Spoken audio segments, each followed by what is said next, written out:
On le considérait comme une légende, un magnate, l'homme qui transforma Bad Boy Records en un empire et fit de lui le visage de la royauté du hip-hop. Pendant des décennies, Sean Combs, connu du monde entier sous les noms de Puff Daddy, P. Diddy ou simplement Diddy, était intouchable. Célébrité, argent, pouvoir, il avait tout. Jusqu'à maintenant, car ce qui se déroule derrière les portes du tribunal et dans les dossiers du FBI n'est pas seulement la chute d'un homme, c'est le démantèlement d'une illusion soigneusement construite. Et la vérité qui émerge est plus dérangeante que quiconque aurait pu l'imaginer. Sean Combs n'a pas commencé en tant que méchant. Né à Harlem et élevé à Mount Vernon, il a commencé comme stagiaire ambitieux chez Uptown Records au début des années 90. En quelques mois, il gravit les échelons. À peine dans la vingtaine, il gérait déjà des artistes comme Jodeci et Mary J. Blige. Son don pour le marketing, son œil pour le talent et son éthique de travail implacable faisaient de lui un élément indispensable. Mais avec ce génie venait aussi quelque chose de plus sombre, une colère explosive, une soif de contrôle et une croyance grandissante que les règles ne s'appliquaient pas à lui. Son ambition donna naissance à Bad Boy Records en 1993. Il signa Craig Mack puis The Notorious B.I.G. et ensemble, ils redéfinirent le hip-hop de la côte Est. Diddy n'était plus seulement dans les coulisses, il entra sous les projecteurs, remportant des prix, organisant des fêtes somptueuses et devenant l'une des figures les plus puissantes de la musique. Mais même au sommet de son succès, des ombres le suivaient.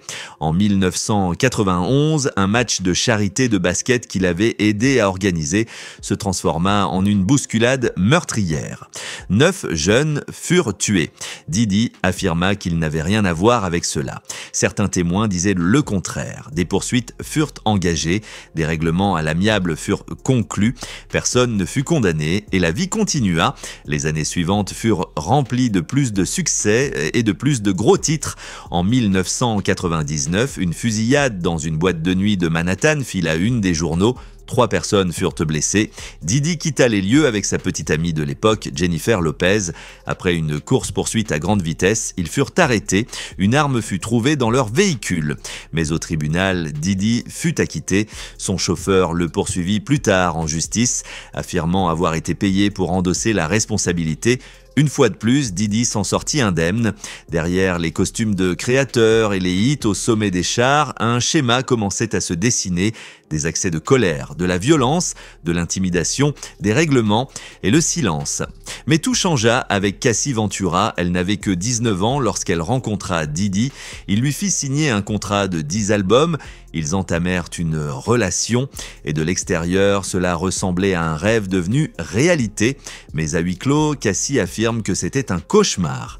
Dans une plainte déposée en 2023, elle l'accusa de violence physique, de manipulation émotionnelle, de coercition aux drogues et de l'avoir forcée à des situations sexuelles dégradantes. Elle dit qu'il la filmait sans son consentement, l'isolait de sa famille et faisait d'elle une prisonnière de sa richesse et de son influence. Et elle n'était pas la seule. Après que son histoire soit devenue publique, d'autres personnes se manifestèrent. Des femmes, des hommes, d'anciens employés, des artistes, des gardes du corps, tous dressant le portrait d'un homme qui utilisait son pouvoir pour dominer, intimider et détruire. Certains prétendaient avoir été battus, d'autres drogués, certains même transportés d'un état à l'autre. Des allégations surgirent à propos de soi-disant freak-off, des soirées sexuelles alimentées par la drogue dans des hôtels de luxe où les participants n'étaient pas toujours consentants. Certains disaient avoir été payés pour se taire, d'autres étaient trop effrayés pour parler. Puis le FBI entra en scène. En mars 2024, des agents fédéraux perquisitionnèrent les domiciles de Diddy à Miami et à Los Angeles. Ils saisirent des disques durs, des téléphones portables, des armes et ce qu'ils qualifièrent de preuves numériques essentielles. Parmi les objets découverts, de grandes quantités de GHB, connue comme la drogue du viol, des centaines de bouteilles d'huile pour bébé, des armes à feu dont les numéros de série avaient été effacés, Ce n'était pas seulement suspect, c'était potentiellement criminel. L'affaire avait désormais basculé des poursuites civiles à une enquête criminelle fédérale, et cette fois, Didi n'était plus seulement accusé de méconduite personnelle. Il faisait l'objet d'une enquête pour trafic sexuel, obstruction à la justice et racket, des chefs d'accusation généralement utilisés pour démanteler des organisations criminelles, des accusations pouvant entraîner des peines de prison à perpétuité. Et pourtant, malgré tout cela, une chose restait claire, Didi n'était plus maître de la situation. Son empire, bâti sur 3 décennies, était en train de s'effondrer, les sponsors se retiraient, les marques prenaient leur distance. D'anciens collaborateurs devenaient silencieux. Revolt TV, la société médiatique qu'il avait fondée, commença discrètement à effacer toute trace de lui de ses plateformes publiques. L'homme qui paraissait autrefois plus grand que nature se retrouvait désormais au centre de l'un des scandales de célébrité les plus troublants de ces dernières années, et le monde regardait, les digues avaient cédé. La plainte de Cassie fut la première fissure dans le mur, mais une fois celui-ci brisé, les témoignages commencèrent à affluer. Des dizaines de personnes, certaines connues, beaucoup anonymes, se manifestèrent, chacune apportant des récits qui faisaient écho au même thème glaçant: coercition, violence, silence acheté par la peur ou par l'argent. Un ancien producteur affirma avoir été forcé de vivre sous le toit de Didi pendant des mois, travaillant sans relâche, sans rémunération adéquate. Il décrivit le manoir comme moins une maison qu'une prison. Il n'était pas autorisé à partir sans permission, les visites familiales étaient découragées et il était constamment surveillé. Une autre victime déclara que Didi lui avait fait boire dans un verre contenant de l'ecstasy. Elle se réveilla couverte de bleu, nue, entourée de personnes qu'elle ne connaissait pas. Lorsqu'elle tenta de parler, elle reçut des messages lui rappelant à qui elle avait affaire. Un jeune homme se souvint avoir été attiré sous prétexte d'une réunion d'affaires pour ensuite être agressé sexuellement par un membre du cercle proche de Didi. Lorsqu'il résista, il fut mis sur liste noire dans l'industrie. Ce n'étaient pas des incidents isolés. Les schémas étaient constants: allégations de drogue, sexe forcé, caméras cachées dans les chambres, membres du personnel sommés de détourner le regard, victimes invitées à oublier ce qu'elles avaient vu. Certaines histoires remontaient aux années 90, d'autres étaient récentes. Quelques-unes étaient liées à des personnes aujourd'hui décédées, ajoutant une couche supplémentaire d'inquiétude à l'ombre grandissante autour du monde de Didi. Mais ce qui choqua le plus les enquêteurs, ce ne fut pas seulement le volume des témoignages, ce fut le niveau de coordination. Il y avait des affirmations selon lesquelles des accords de non-divulgation avaient été utilisés pour faire taire les témoins. Une sécurité privée liée aux forces de l'ordre local, des pots de vin présumés, des règlements stratégiques, et des murmures suggérant que des célébrités étaient impliquées, soit comme témoins passifs, soit plus troublants encore comme participants. Et pourtant, la majorité d'Hollywood restait silencieuse, pas de déclaration publique, pas de mots de soutien, aucune condamnation, juste le silence. Pour le FBI, ce silence soulevait encore plus de questions. Pourquoi tant de personnes restaient-elles muettes? Que savait-elle? Qu'avait-elle vu? En avril 2024, le FBI fit un geste audacieux. Il lança un appel public officiel aux témoins, encourageant toute personne ayant assisté à l'une des fameuses fêtes de Didi à se manifester. Ils ne s'adressèrent pas seulement aux victimes, ils visaient les assistants, les gardes du corps, les partenaires commerciaux, même les célébrités. En coulisses, les agents travaillaient à vérifier les chronologies, à signer des relevés téléphoniques, récupérer des fichiers cryptés et tracer les paiements effectués aux victimes présumées et aux complices. Selon des documents divulgués, ils avaient récupéré des dizaines de disques durs remplis d'années de preuves numériques, photos, vidéos, emails. La pièce à conviction la plus accablante, une série de vidéos montrant ce qui semblait être des actes non consensuels enregistrés à l'insu des personnes impliquées. Certains visages étaient floutés, d'autres étaient clairement reconnaissables. Mais la question restait, est-ce que l'un d'eux témoignerait ? Une femme qui avait auparavant travaillé comme styliste raconta une nuit où elle avait vu une jeune femme, à peine âgée de 18 ans, être conduite dans une pièce et enfermée avec 2 hommes. Elle avait entendu des cris. Le lendemain matin, la jeune fille avait disparu. Personne n'en parlait. Tout le monde agissait comme si rien ne s'était passé. Un ancien garde du corps déclara qu'on lui avait ordonné de confisquer les téléphones de tous les invités lors de certains événements. On lui disait de les garder en sécurité, mais aujourd'hui, il pense que le but était d'empêcher quiconque de capturer ce qui se passait réellement. En arrière-plan, l'équipe juridique de Didi tentait de contrôler le récit. Ils qualifièrent les accusations de fabriquées, opportunistes et motivées par le racisme. Ils soulignèrent sa philanthropie, son héritage, son impact sur l'industrie, mais les preuves continuaient de s'accumuler. Plus de procès, plus de noms, plus d'histoires. À la fin de 2024, plus d'une douzaine de plaintes civiles avaient été déposées contre lui. Plusieurs comprenaient des accusations de trafic sexuel, certaines impliquant des mineurs, d'autres décrivaient des accès de violence, du chantage et des avortements forcés. Les allégations n'étaient pas seulement horribles, elles étaient systémiques. Et bien que Didi maintint son innocence, la pression montait. Les grandes marques rompirent leurs liens, son empire de tequila s'effondra, sa société médiatique prit ses distances. Un juge fédéral autorisa le FBI à aller de l'avant avec une inculpation criminelle complète sous le RICO Act, la même loi utilisée pour démanteler les syndicats du crime organisé. Au début de 2025, le monde ne se demandait plus si Didi allait tomber. La seule question était combien dure serait la chute, le 5 mai 2025, la date qui pourrait tout redéfinir. C'est ce jour-là que le procès fédéral de P. Diddy commencera officiellement. Après des mois de silence, de gros titres et de spéculations, il est temps que les preuves parlent. Et cette fois, les enjeux n'ont jamais été aussi élevés. La salle d'audience devrait être l'une des plus observées de l'histoire récente.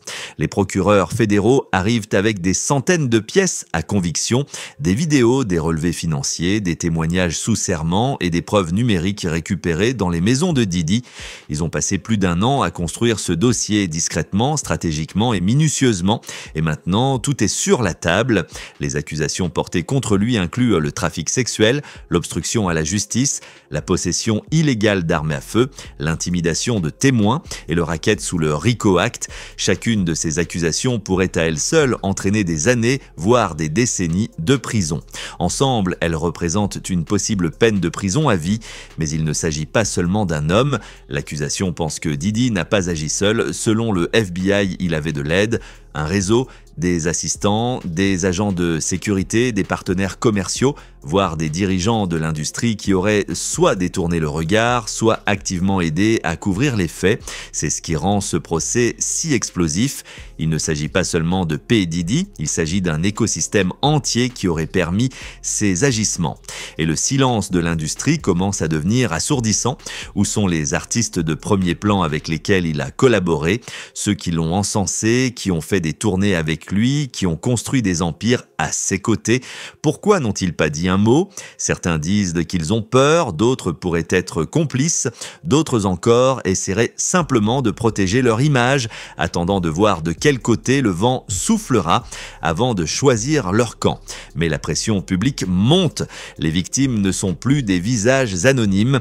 Elles prennent la parole, courageusement, visiblement et en détail. Leurs récits sont bruts, déchirants et cohérents. Et qu'une condamnation vienne rapidement ou non, l'image de Didi est déjà brisée. Il n'est plus le magnate intouchable. C'est un homme dans un centre de détention fédéral, luttant pour sa liberté. Et tandis que ses avocats font tout ce qu'ils peuvent, déposer des requêtes, contester les preuves, attaquer la crédibilité, l'accusation semble prête à affronter chaque angle. La pièce à conviction la plus puissante pourrait ne pas être les disques durs ou les témoignages, mais Didi lui-même. Son comportement, son historique de règlement à l'amiable, la longue traînée de personnes qui ont croisé sa route et en sont sorties brisées. C'est ce que le jury devra voir, non seulement des incidents individuels, mais un schéma long, délibéré de contrôle, de violence et d'abus. Et voici la partie qui compte vraiment. Cette affaire ne concerne pas seulement la punition, il s'agit d'exposition. Il s'agit d'envoyer un message selon lequel le pouvoir, l'argent et la célébrité ne sont pas des boucliers contre la justice. Il s'agit de tenir quelqu'un responsable, non pas parce qu'il est célèbre, mais parce qu'il est humain et que personne n'est au-dessus de la loi. Pourtant, certains se demandent « et s'il s'en sortait encore une fois ?» Et si ces avocats réussissaient à faire valoir que les histoires sont trop anciennes, les preuves trop circonstancielles, les témoins trop peu crédibles, et s'ils s'en sortaient libres comme auparavant, cette possibilité existe et elle terrifie ceux qui ont osé parler, mais cette fois, le public regarde. Le tribunal est fédéral et le FBI ne joue pas. Ils ont construit un dossier avec l'intention de gagner, pas de transiger. Leur taux de condamnation de 97% n'est pas qu'une statistique, c'est un message. S'ils ont décidé de s'en prendre à Diddy, ce n'était pas les mains vides. Alors maintenant, tous les regards se tournent vers le tribunal. Les gros titres feront rage, les spéculations tourbillonneront, et jour après jour, nous apprendrons jusqu'où cette histoire va vraiment, car que P. Diddy ressorte libre ou passe le reste de sa vie derrière les barreaux, une chose est déjà certaine, le mythe est brisé, le masque est tombé, et l'empire du silence a enfin commencé à s'effondrer. Alors, comment un homme passe-t-il de l'icône mondiale au centre d'une affaire criminelle fédérale? Est-ce la célébrité qui l'a corrompu ou le pouvoir qui a révélé qui il a toujours été? Peut-être que la vérité se situe quelque part entre les deux. Ce que nous savons, c'est ceci. Pendant des décennies, Diddy a bâti un royaume, pas seulement dans la musique, mais dans la culture. Il a façonné le son, lancé des tendances et ouvert des portes à d'innombrables artistes. Son influence est indéniable, mais derrière la musique, il y avait autre chose. Quelque chose de plus sombre, les allégations ne sont plus des chuchotements, ce sont des documents, des dépôts de plaintes, des témoignages sous serment, des preuves physiques. Elles viennent d'artistes, d'assistants, de partenaires romantiques, d'associés commerciaux et d'inconnus qui n'ont jamais voulu être sous les projecteurs, mais qui n'ont pas eu le choix quand leur vie a été bouleversée à jamais. Certains ont été réduits au silence avec de l'argent, d'autres avec des menaces, beaucoup avec la peur, et pourtant, ils ont pris la parole, pas pour la gloire, pas pour la vengeance, mais parce que, pour la première fois, ils croient que le système pourrait enfin les écouter. Cela compte. Parce que cette histoire ne parle pas seulement d'une star déchue, elle parle de qui nous protégeons et de qui nous ignorons. Elle parle du prix du silence, du coût de la complicité et de ce qui arrive quand des gens de pouvoir se croient intouchables. Pendant des années, Diddy était l'homme que personne ne pouvait affronter. Aujourd'hui, c'est l'homme que personne ne peut défendre. Quelle que soit la décision du jury, une chose est claire, ce moment, cette mise en accusation, dépasse largement sa personne. C'est une question de rendre des comptes, d'établir la justice et surtout de redonner la parole à ceux que l'on a muselés pendant trop longtemps. Le verdict du jury reste incertain, mais celui du monde est déjà tombé. N'oubliez pas de laisser des commentaires pour partager avec nous votre avis et opinion sur toute cette histoire et peut-être nous apporter des idées neuves sur tout ça. N'oubliez pas de cliquer sur le bouton d'abonnement pour rester à jour sur toutes nos vidéos. À bientôt